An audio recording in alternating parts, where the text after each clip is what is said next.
Okay.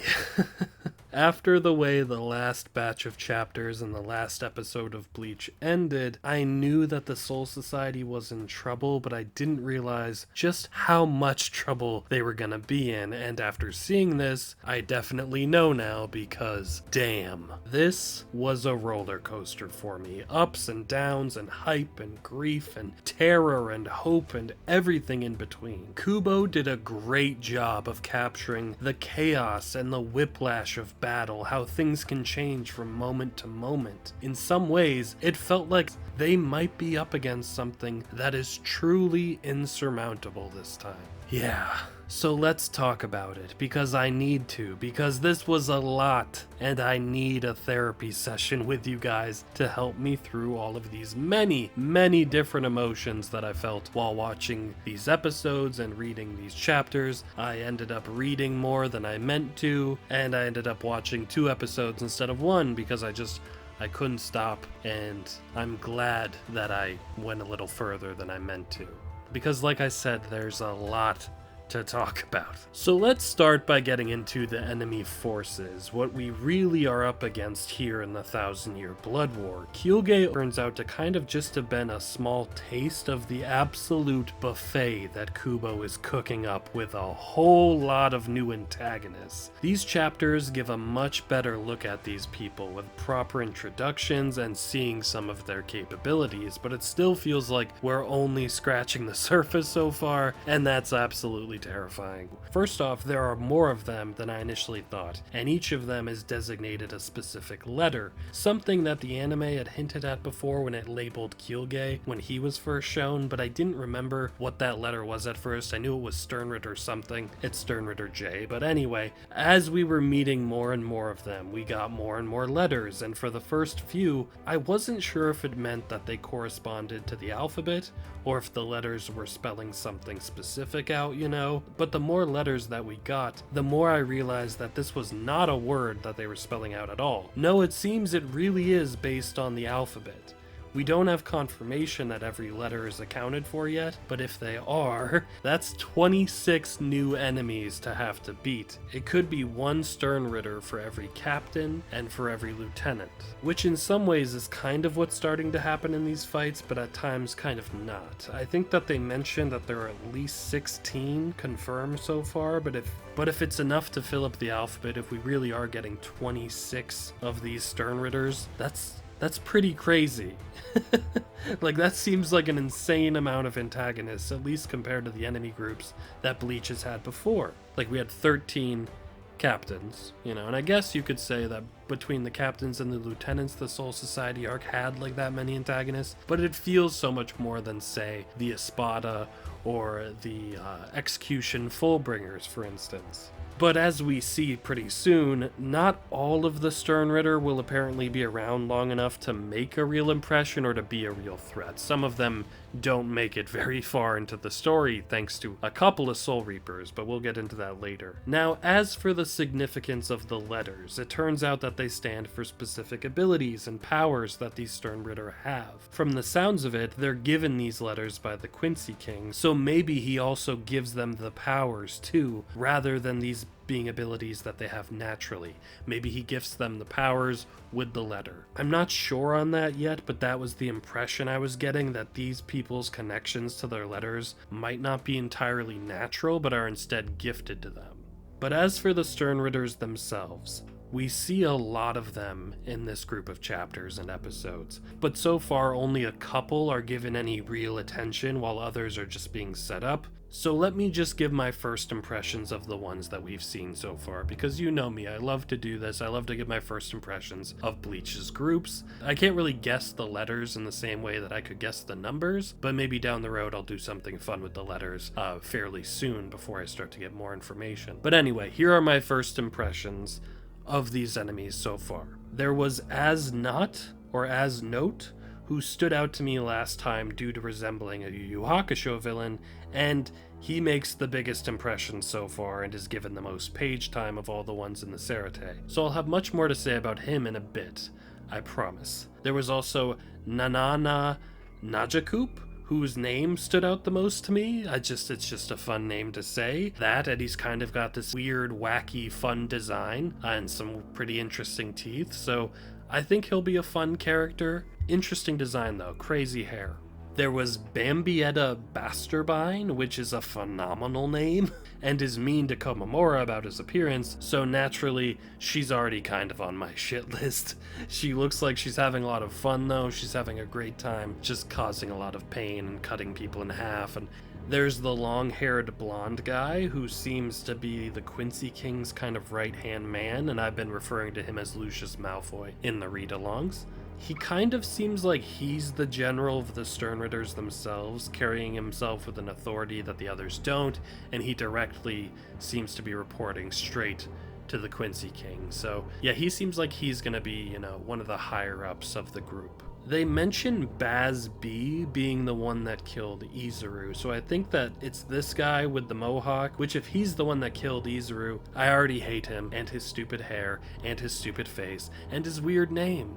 Baz B. Is B his letter, or is that just his name? I don't know. There's also this guy who looks weirdly similar to Sha Long from the Arrancar from way back. He was like the number 11 Arrancar that we met. He was with Grimjow. It has me curious about whether this could be Sha Long, who maybe somehow survived and joined the Quincy's, but probably not. Probably just a similar helmet. But he caught my eye because of it. Like, he strangely looks so much like Sha Long. And it's not outside the realm of possibilities so far that they have Arrancar soldiers, so it's possible, but I also don't know if any of these, like, Arrancars like Eburn would be Sternritters. I feel like probably not. I feel like the Sternritters are probably all straight up Quincy, and the Arrancars are kept, as more infantry pawn kind of people in their army, and not so much generals. They also have this giant luchador guy on their team who should really read the data about their enemies, but man, does he have a great bow tie. He looks like he's maybe the big heavy grunt of the group. So that being said, given what has happened before in Bleach, there's a chance that this man is secretly going to suddenly be the most powerful of all of them, and he's going to grow to the size of a giant skyscraper. It's happened before. If that happens again, I hope it's done with a little more build-up, but I don't think so. I feel like this guy's just a funny kind of grunt. And then there was this guy, who bears a striking resemblance to Commissioner Gordon from Batman. And just like Commissioner Gordon would, he brought a gun to a Bankai fight, and poor Shunsui, who always finds himself fighting gunslingers, he gets his eye shot out by the commish. Like, he just straight up shoots him in the face, and thankfully it wasn't as serious as it could have been. But yeah, Shunsui's missing an eye. I wonder if we can heal that. I expect this guy, based on his design, to be kind of chill and casual while being extremely dangerous, much like Stark before him in that regard as well. I just feel like that's the type of matchups that Shunsui should be up against. Chill, level-headed guys with firearms. And there was this Quincy who's got like a Vega Claw from Street Fighter who's going up against Hitsugaya, and he's kind of got this pretty boy vibe, which again kind of feels like Vega from Street Fighter. Then there was Driscoll, who was gifted O, and it means overkill because each of the letters mean a specific word. And that proved to be pretty fitting for the little amount of time we saw him, but he's also the guy that skewered Chojuro, so he's the one that's responsible for making me feel guilty about dissing Chojuro so soon before his death. This guy doesn't last long though. He had a very dangerous sounding power, but thankfully he's taken out before he can keep racking up kills and getting stronger. So yeah, there was Driscoll, and he's now dead. And speaking of those letters, and the meanings and the names of them, I may do a video at some point soon trying to guess what those epithets mean for the ones that haven't had it explained yet. So there's some that we know their letters and what the letters stand for, but we haven't been given an exact explanation, and I could guess at those if you guys would want to see that. There was someone seemingly controlling the minds of the Soul Reapers and turning them on their own too, and we didn't see that person fully in the anime. There was this weird eye staff thing, like a Hermes Caduceus kind of staff, so that's interesting. And there was also a woman that was fighting Rukia that we didn't get that good of a look at either, but also attacked Rukia when her back was turned. And then there were also these three. that were dead when we first saw them, but I'll have a lot to say about that later because oh my god. Anyway, yeah, there are a lot of new enemies, but that makes sense given that this is an army of Quincy's and that these are the generals. The sheer number of them is crazy, but the crazier part is that in the grand scheme, this platoon of 16 Quincy's is slaughtering Soul Reapers by the hundreds in minutes. It's not like there's a force of 10,000 Quincy's laying siege to the Cerate right now. We've seen a lot of those big Quincy groups in Hueco Mundo invading over there. It really seems like it's just this group of 16 that are beating thousands, and it takes a bit for anyone to do any significant damage.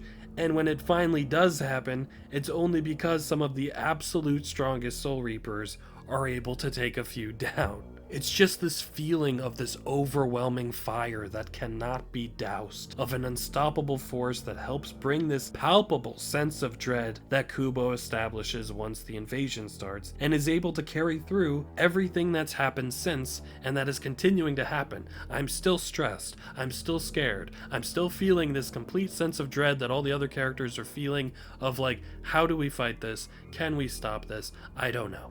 You can just feel how overwhelmed and unprepared the Soul Reapers are, even when they should be prepared. When they were prepared, when they were expecting a fight, they still got completely decimated so far. The regular Soul Reaper, troops, are just getting massacred, while the captains and lieutenants are also pretty much helpless against their enemies. There was one casualty that stood out, and no, I'm not talking about that one just yet. We'll get there. Oh my god, okay. I'm talking about the death of a guy with glasses that looked freakishly similar to another guy with glasses that we know.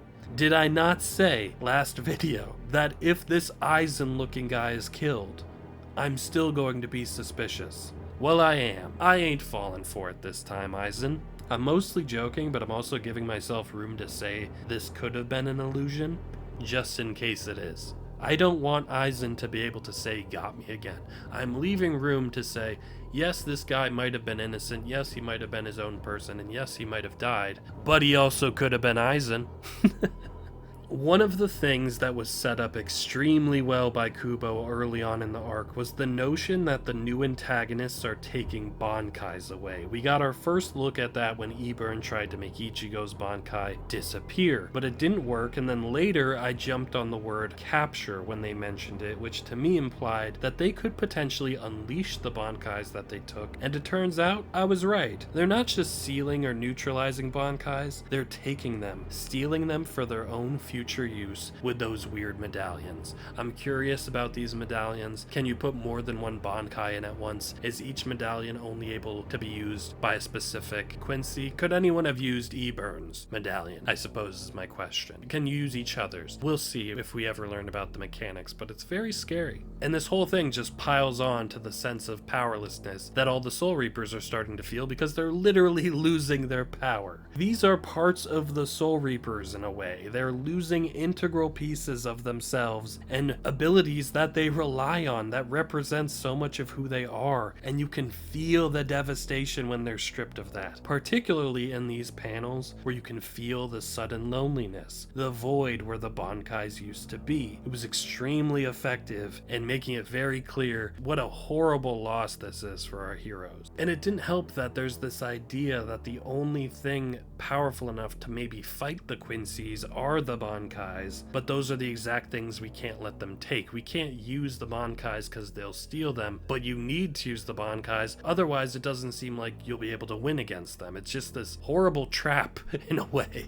But let's take a break from the invasion and look at how Ichigo is faring in Hueco Mundo. At first, he's doing okay, overpowering Kyuuge and continues to be able to resist having his Bankai stolen, something that makes him potentially a key to saving the Soul Reapers. And we learn a bit more in this fight about the specifics of the Quincy's abilities and, the Blute ability and how they can, make themselves really hard to hurt by boosting up their defenses, and they can also boost their offense, but they can't do both at the same time. But just one of the many things that makes them dangerous, along with their Quincy powers in general, and then also now their ability to take take people's bankais. Even with all that, Hyuga is seemingly beaten at first, and Ichigo is brought up to speed on what's going on in the Soul Society. Unfortunately, just as he's about to go try to help, he's trapped by Hyuga's jail abilities, who is given the letter J because of that. This page was so effective as Ichigo is forced to listen to all of the carnage and the suffering that's taking place in the Soul Society. Like, this is truly Ichigo's worst nightmare, being unable to protect his friends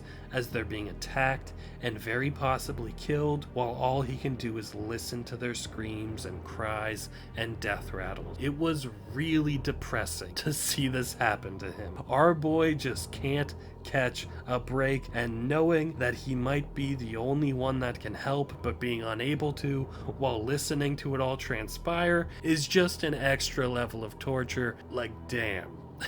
He gets his powers back, and now he can't even use them to help. But before Hyuga can continue doing more damage, someone saves Chad and Orihime from him, but we don't get to see who was responsible. Personally, I think there are a few possibilities. It could be a completely new character, and this is their big mysterious introduction, but if this is someone we know, I have 3 characters I'd like for this to potentially be. Given that it's most likely gotta be someone that's already in Wako Mundo, there are a few choices spinning around in my head after seeing this. I know I joked about Ashido showing up, but this would be one hell of a way to properly introduce him into the canon. However, I don't see it being remotely a possibility that he killed Hyuga with what we knew about Ashido in those filler episodes. The next options I think are much more likely than him, but I'm just saying it would be so fun to have him be part of this. He's probably going to remain as a, filler, gray area, canon kind of character,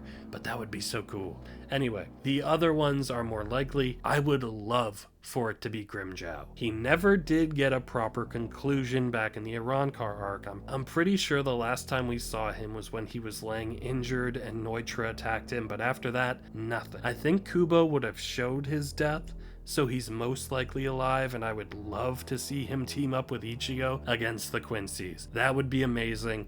I would love for it to be Grimmjow. He's one of my favorite enemies in Bleach, one of my favorite Arrancars, one of my favorite Espada. I'd love for him to come back. That would be great. But it could also be Rudborn. Hear me out. He didn't really get much time to show what he could do before being unceremoniously knocked out of the battle. If he lived, I could see him being around and maybe looking for some new job opportunities now that Aizen is gone. So maybe Rudborn's alive. I loved his design. His powers seemed interesting. I could see it being him. That could be fun. Out of those possibilities, I would like it to be Grimmjow. Where this is taking place, I think Grimmjow, Rudborn, or less likely, Ashido would make the most sense. Back at the Soul Society, things are only getting worse as Byakuya and Renji are up against Stern Ritter F. I loved seeing those two fighting alongside each other again as a unit though. After everything that they've been through, it just felt full circle seeing Byakuya and Renji side by side. Back then, Renji jumped into the fight while Byakuya observed, but now by necessity, it's kind of been reversed as Byakuya puts himself at risk to try to protect Renji's Bankai from being taken too, and telling Renji to try to find their enemy's weak point by watching. But it's who they're up against that I need to talk about. We need to really dive into one of the standout antagonists so far, a masked man named Asnot, or Asnote, however you say it. This guy really stuck out to me in these chapters and episodes. I noticed him last video among the group because he sort of resembled Karasu from Yu Yu Hakusho, but he's turned out to be so much more than that, and so much scarier. The design on its own is unsettling. He's got no eyebrows and his eyes are drawn with this creepy blankness. The long draping hair was reminding me of like things like that demon guy from Sinister, or even like the girl from The Ring or something. The half mask as well is also a good choice for me when it comes to cool factor and making someone look mysterious and intimidating, and to feel closed off from being able to like speak with them. And because I'm me, you guys know me, I love this guy. You know I always vibe with some spooky, scary things, and I actively want more of the horror elements of Bleach, and he's single-handedly bringing those back in a big way because of his power, philosophy, and even his initial as Stern Ritter F. He's all about fear. His power fills his enemies with terror thanks to these reishi thorns he uses, and I love the concept of his victims not just screaming in pain, but shrieking in total fear as they die. So haunting, and I can't imagine hearing them in the middle of a battlefield. His whole monologue to Byakuya about fear being instinctual was really, really chilling, and helped by some really disturbing visuals that I was loving. I was soaking in all of the horror that As Note was giving me. What a fantastic villain to introduce into the series. Loved everything about him. In Nightmare Before Christmas, when all of the citizens of Halloween Town are fanboying over Jack Skellington because he's just really good at being spooky. And they're like, you made wounds ooze and flesh crawl. And they were just obsessed with his talent and his abilities to scare people. That's me right now. I'm the Creature of the Black Lagoon fanboy, and As Not is my Pumpkin King. I love this dude, and everything he's bringing back into Bleach. I've seen characters like this before, ones that are obsessed with the notion of fear and the inherent power it has, whether it's someone like Scarecrow from Batman, or Parallax from Green Lantern, who is literally fear itself, but none of those characters really made me as unsettled as Not did as he was talking about it. Kubo did a great job of sharing this character's depraved philosophies about fear being unconscious and instinctual and unavoidable, and we have the perfect character to go up against that. Yeah, it's time to talk about Byakuya Kuchiki. I've made it clear in the past how much I've loved his growth and the arc that Byakuya has gone on throughout Bleach. After nearly executing his own sister and his eye-opening fight with Ichigo, Byakuya has changed so much as a person for the better while also maintaining this stoic sense of coolness about him, especially when he's cutting people down for threatening Rukia or for disrespecting the man that helped change his life. I loved that those experiences and the way he's been throughout the series is brought to the forefront when faced with fear itself, when he pushes through As Not's powers through sheer willpower alone. True courage is not about being unafraid. It's not about never being afraid. It's about feeling that fear and not letting it defeat you, of proceeding forward despite how scared you are, instead of tucking tail and running away from it. As Not thinks that someone like Byakuya would have ignored fear or forgotten it after attaining his rank and station, but it was more that Byakuya was always able to push through any fears that he did have. That is true courage and bravery, and it's so powerful to see in this particular part of the story. We have Soul Reapers hesitating to fight because of just how scared they are against an enemy that's laying ruin to their home and slaughtering their friends with so much ease. As Not is almost just a personification of that terror that everyone is feeling, while Byakuya is one of the last vestiges of hope, of the courage to try to resist the horrors all around them. I loved it so much, but unfortunately, Byakuya may be bold and brave, but he's not just up against this Quincy's fear-mongering. He's up against his own power too, as Byakuya's own Bankai's turned against him. We've seen its capabilities time and time again, along with the iconic build-up to it with all of the blades, and it just felt so inherently wrong to see someone else standing there using it. And it was hard seeing him being engulfed by the petals, and hard to see Renji try to help him, only for a wounded Byakuya to keep trying to keep the enemy's attention on him instead. It was a small moment, but I loved Byakuya's diversion to try to save Renji, despite how injured and messed up he already was. It was hard to stomach him being torn apart by the power we've seen him use so many times. And then it happened. Byakuya died, and I teared up both when I first read that and when I saw and heard it in the anime. I'm still pretty stunned, honestly, because of how much I have grown to love this character and the journey he's been on, but that's exactly why he's the perfect one to kill off in a time like this, and that's what I had to keep telling myself. Narratively, this does make sense, and as sad as it made me, it feels right? Byakuya has undergone his character arc, and it was a beautiful one, but now his death can push so many characters to new places and to give them something new to overcome themselves. Rukia, Renji, Ichigo, and even the Soul Society as a whole will be changed by this loss. Assuming that, like people like Renji and Rukia survive. So it does feel right.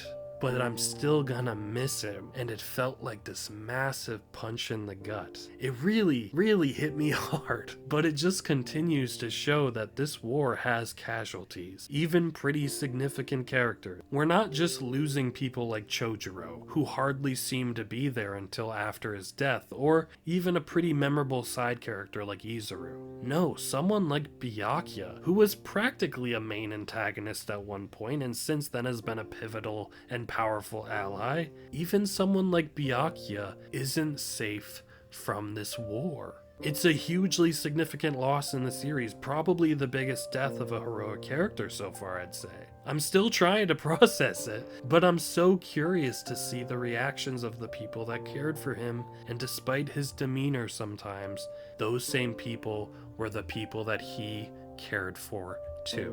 What I'm most proud of is that despite being affected by the crippling fear of Asnat, Byakuya didn't die screaming like the other Soul Reapers that went against the Quincy. No, Byakuya stood his ground with quiet, courageous contemplation in one of the most haunting images of the series that's been drilled into my head since first turning that page.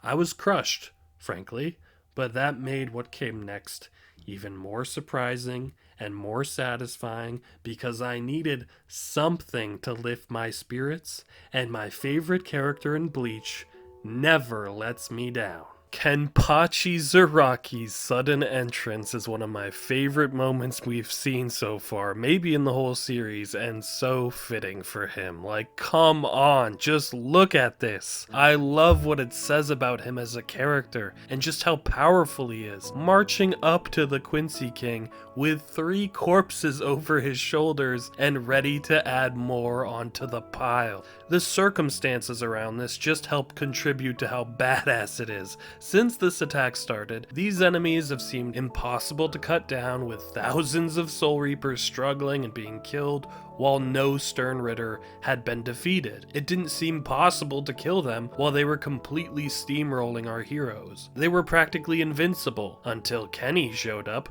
with 3 of them dead. It wasn't enough for him to find a way to kill just one, but instead Kenny killed 3 pretty easily. Sure, from what we learn, they don't sound like the most impressive of stern Ritter to begin with, but this still feels absolutely incredible. And I like the idea that we have these Bankai thieves running around, but all of their stealing of those abilities means nothing to Kenny. It won't work on him, and not even for the same reasons that it doesn't seem to be working on Ichigo. No, Kenny just never bothered to develop a Bankai or anything close to it, so that whole weapon of theirs is immediately useless when put up against someone like him, and it didn't sound like any of them fared any better in straight up combat when they couldn't steal his Bankai. But what really made this triumphant moment of Kenny hype special was its placement, because it perfectly encapsulates what I mean when I say Kubo knows how to showcase the chaos and unpredictability of battle.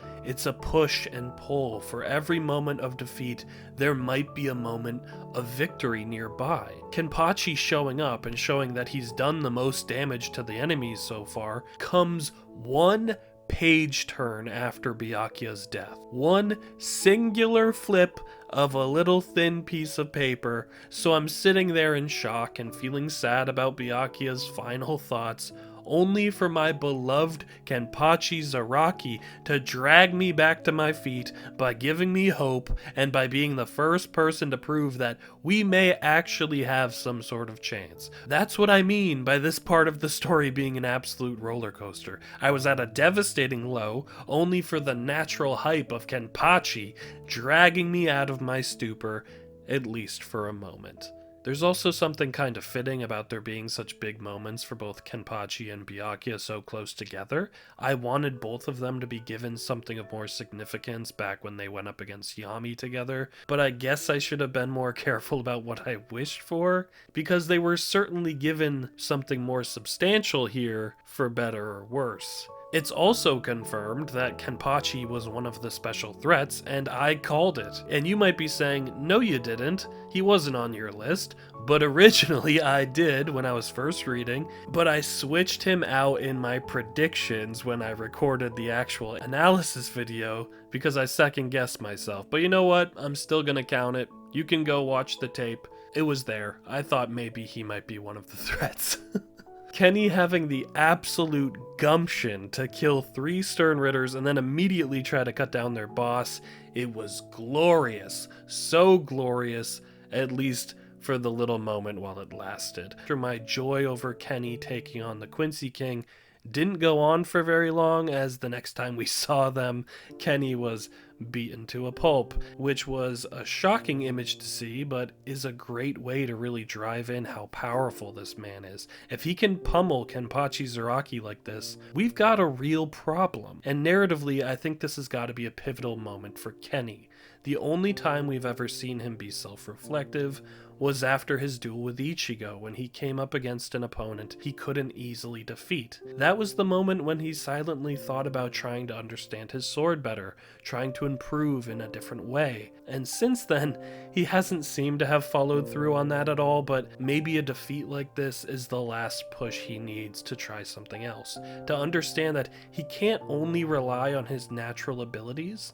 And I sure hope so, because it hurt to see Kenny in this state. But thankfully, Head Captain Yamamoto came to rescue him. There was a really big Yamamoto element that closed out these chapters and these episodes, but seeing how that's leading to what is a very, very long-awaited fight for his character, I think I'm going to save talking about that build-up for discussing the next group of chapters, because it looks like we're about to have a pretty big Yamamoto clash coming. So I'll save my thoughts on those scenes with him for then, because it looks like the old man is taking the spotlight for the time being. So until then, thank you all so much for helping me through this difficult time of Bleach, where it seems like all hope is lost and everyone is dropping against the Vondenreich.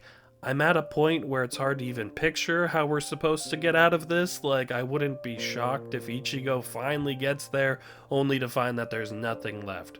And I'm sure they're not going to kill all the Soul Reapers, but it's looking bad. So for now, I'm still just trying to process what happened to Byakuya. It's sad to lose him, but I think it's the right call for the story in the long run. Still devastating. As always, thank you so much for watching. Please comment, like, and subscribe. If you want to see my immediate reactions that lead to these analysis videos, you can see my manga read-along and episode reactions on Patreon. Thank you so much again for checking this out and for being here during a time of grief. I hope you all have a great day. Take care. Bye.